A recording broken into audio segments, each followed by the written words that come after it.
Hi everyone. It's September 9th, still. Last few minutes of the day, it's almost midnight. And it's been a mixed feeling kind of day. Didn't end so well. I did make my goal of getting up early and going for my walk. I made it to 4.5 miles. I started off feeling really good with all the padding and stuff in my shoes and on my feet. And when I got to a little bit past the 3rd mile, that's when I started to feel the blisters start again. But I kept walking. I pushed another 1.5 miles. I spent the first 3 miles walking in pouring rain, which I'm sure didn't help because my sneakers were not leather. They were the kind that were cloth. So the rain basically soaked me within 5 minutes or less, and eventually made it through my socks and the moleskins I was wearing and all the bandaging. And then that bunched up and just created worse problems than what I started with.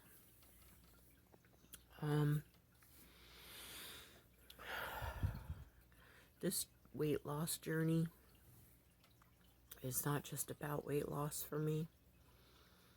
It's about finally getting my life together. It's about accountability. And I've been living in denial for a while about my weight. I've been laughing it off literally and making jokes, and my friends kind of love my attitude about that, and I mean, I'm glad.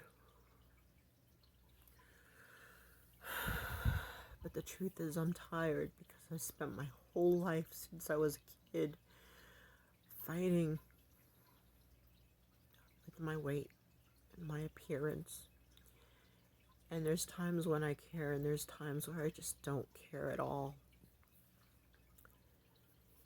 But I also have lost both my parents to diabetes, and I lost them young. I lost them to complications of diabetes. I watched them become amputees. I lost my best friend little less than 2 years ago. And from complications of diabetes, complications I didn't even know were possible. Beyond just, blindness, amputation, that kind of thing. Horrible, horrible health conditions. She literally died in our home. Lute helped me take care of her with hospice. And it was an ugly death, in my opinion. Or the death was fine, but the last days leading up to it, that was ugly. The last years leading up to it, that was ugly. I have always hidden myself and my body, and I was the person who walked around in long sleeve shirts in 98 degrees during the summer because I was ashamed of how I looked and I wanted to be invisible and disappear. And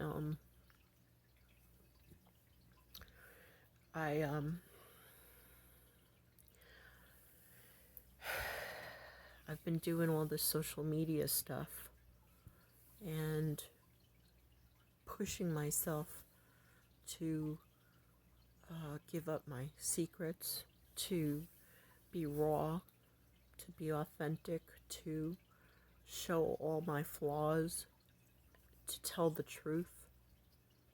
And I keep asking myself why I'm doing this, and have to keep reminding myself it's because I'm terrified to be who I am. I'm not comfortable in my own skin. I'm embarrassed, I'm ashamed, and I hide. And I don't want to spend my life anymore where I have skeletons in the closet. I don't want, I've not been accountable. I've not been accountable. I do white lies all the time.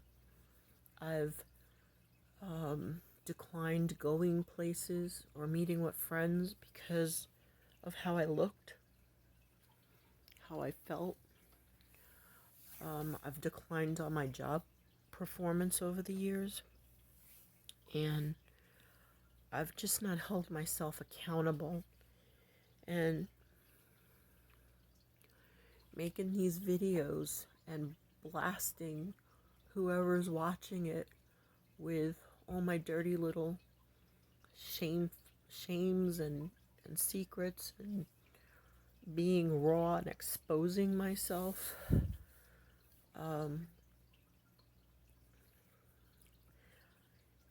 It's on the internet, it's on video. I have no choice but to be accountable, and my goal is to get to a point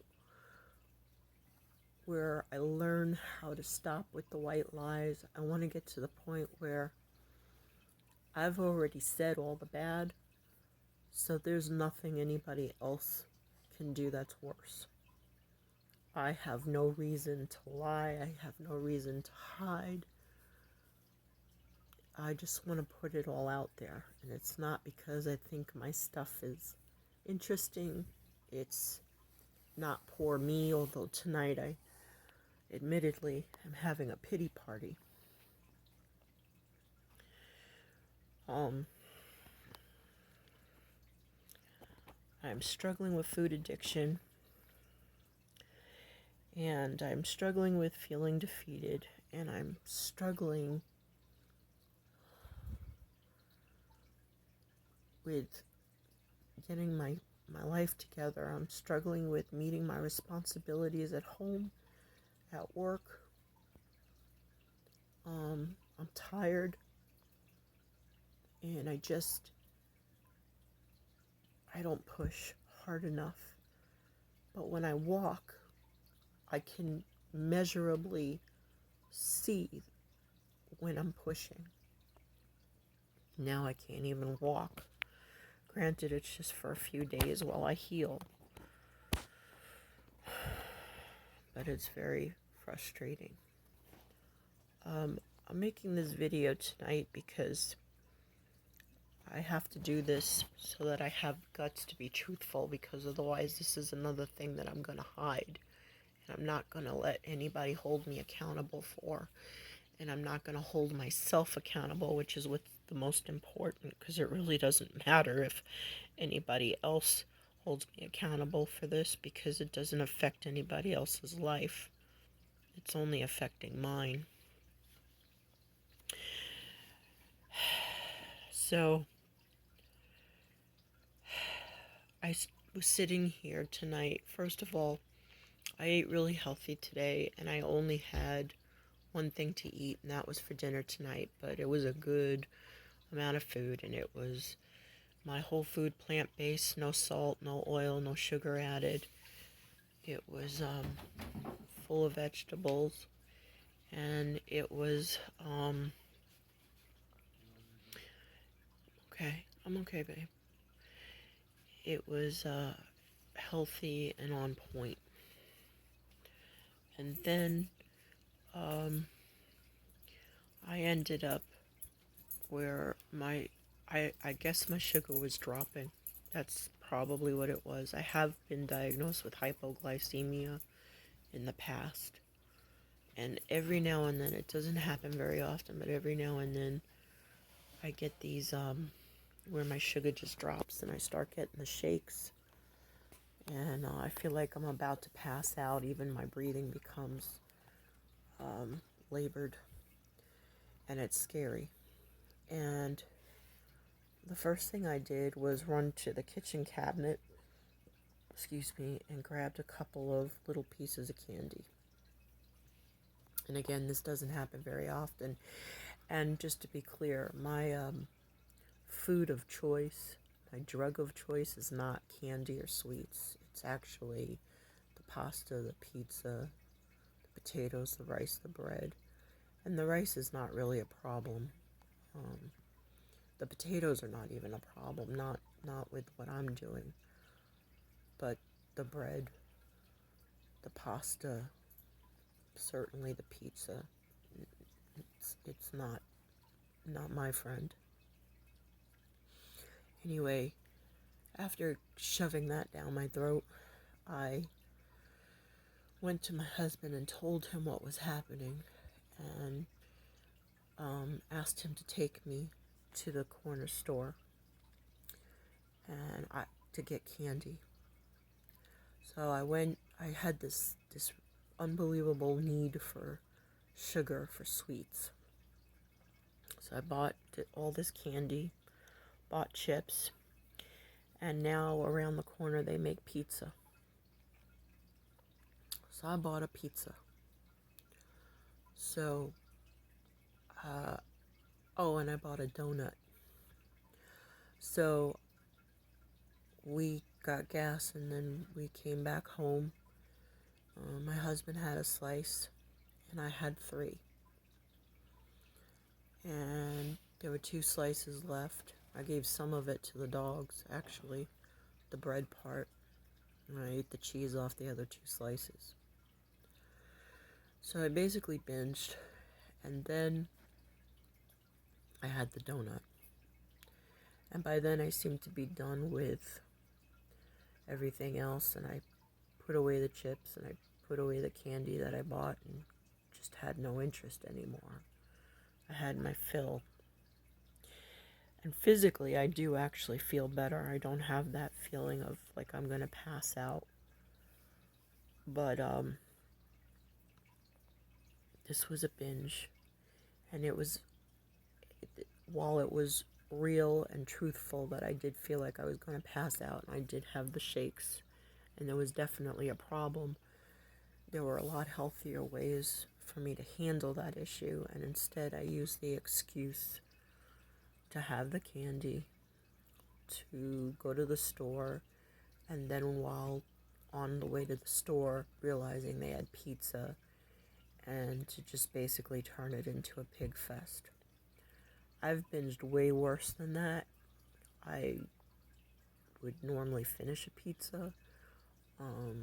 I would stuff myself with everything that I came home with.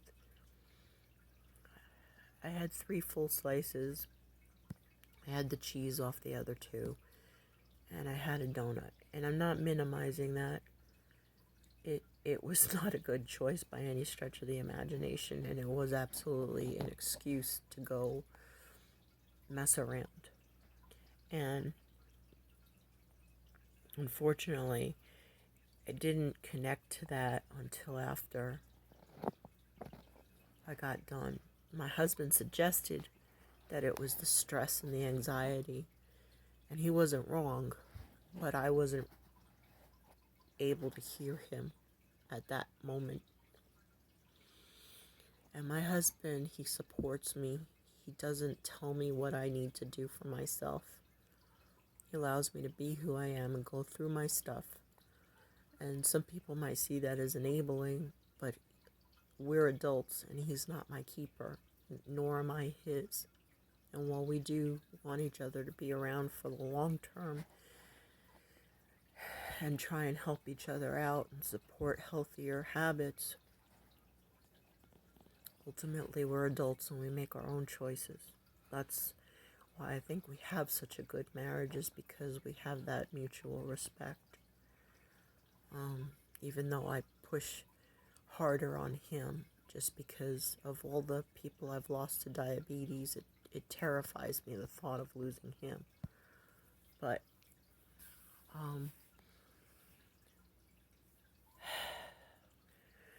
all I could think about sitting here was keeping this a secret.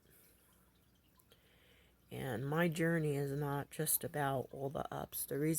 Another reason that I did start doing these videos is because I looked all over YouTube for women in my age group that I could relate to in life status with struggles and food addiction and losing large amounts of weight and getting in shape, something to click, and I haven't found anyone that I could relate to. A lot of people are just, they've already lost the weight and they're all happy and positive and this is great and this is what I did and this is how it worked. That's wonderful. And I hope to get there one day. But that's not my experience. I don't just go from 0 to 100 without bumps in the road and failures and falling along the way. And when I do fail and I do fall, that's when I tend to hide. And then I make up little excuses, or I lie by omission.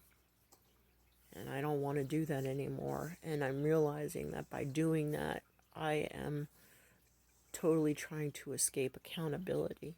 And I don't want to do that. I don't want to allow myself to do that anymore. So that's why I started doing these videos. I'm hoping that my videos do get around.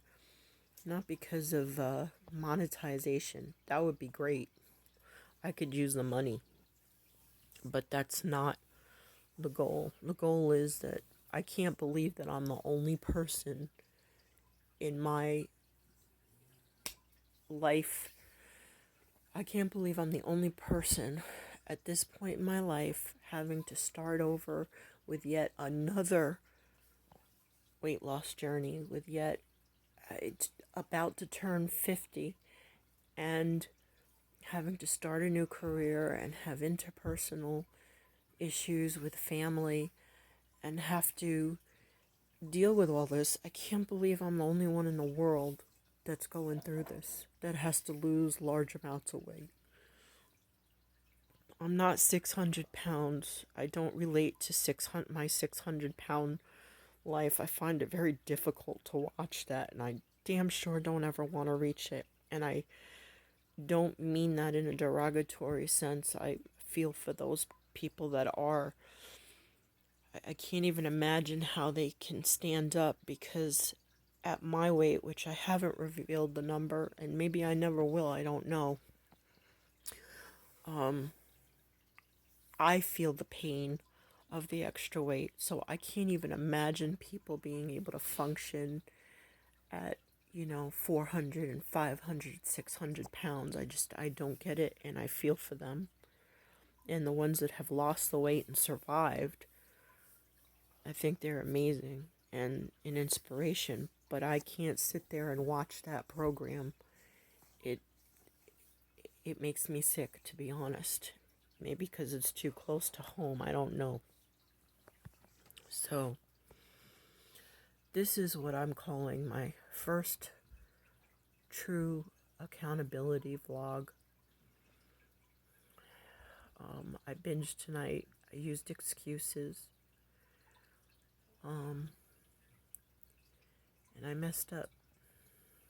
And I'm planning on getting right back this minute to what I need to do for myself. And I'm not getting rid of the candy because, like my husband says, it's always going to be around, whether it's in the house or out of the house. And if I really want to be well and do this and keep my commitment, it isn't going to matter what foods are around me, because I'm going to be determined and driven to do right by me. So, while I don't want to live in a candy store, I didn't buy that much that it should be such a problem. If it becomes one, we'll deal with it. But I'm better than that. And I am planning on being stronger than that. And again, I just wanted to make this video as accountability. And I hope I get to a point where I've lost all the weight that I want to lose. And I look like the person that I feel like I deserve to look like inside. And I can look back at this video and learn from it, be proud of it, accept it, but most importantly,